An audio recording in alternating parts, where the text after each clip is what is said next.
Hello kabayan, magandang araw at magandang gabi kabayan. Itong araw na to, repair naman tayo. Panel yung repair natin, no? Panel sa pintuan. So bago ang lahat kabayan, huwag kalimutan mag-subscribe kabayan. Maraming salamat po sa suporta. Yan kabayan, nahila na pala natin kabayan. Nilagyan na natin ng plate, tapos sabay hila. Kasi matibay din niya kasi kabayan.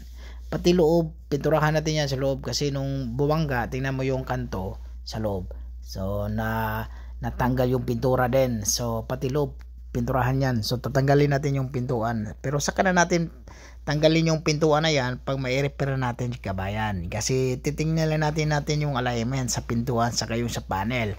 Pag okay na, ibig sabihin okay na, tatanggalin natin yung pintuan para pinturahan. Pero yung pintuan, pati pintuan pala kabayan, pati pintuan sa harapan sa driver side tatanggalin din natin kasi diretso yung panel na yan, yung running board, diretso pintura tayo paloob. Ganun na ang technique para mabilisan. So yun kabayan, mabilisan trabaho. So pagdating liha agad kasi yun nga kabayan, kailangan tanggal yung pintura dito bago ka magmasilya. So nahila na natin, nahila na ba natin yan? Nahila na pala natin yun. Tingnan mo yung pintuan. So okay na yung align, diba? Ang layo yung kanina. Ganun lang kasimple. So hilahin, welding natin yung gamitan natin ng MIG. MIG pala dito kabayan, na wala tayong gas welding dito, yung acetylene.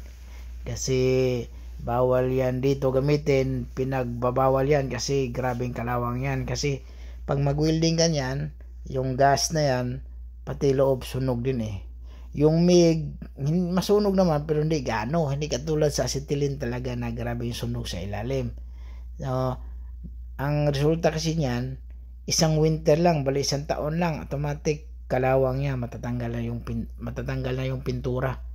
Yung masilya, kakainin ng kalawang, tapos yun, magbabakbak na yon.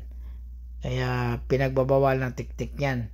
Kahit na magpainit ng mga plate dito, pinagbabawal. Pero kung wala ka na magawa, yun gagawin mo, initan. Pero kailangan bigyan mo ng may paraan ka pa, kung bigyan mo ng ibang paraan para hindi ka magpainit. So ayun kabayan, mano-mano pa rin tayo ng sanding dito kabayan, pero hindi tayo gumagamit ng tubig din. Kasi yung cause ng tubig kasi papasukin yung masilya daw. Tapos pag magtubig ganyan, automatic yung tubig kuha yan higupin ng masilya yan pati plate mababasa yun Kaya pinagbabawal na maglagay ka ng tubig sa masilya. So kailangan hindi tayo gamit ng tubig, lilihay na natin yan ng mano-mano. Pero okay lang kabayan kasi may machine naman din dito, hindi gano.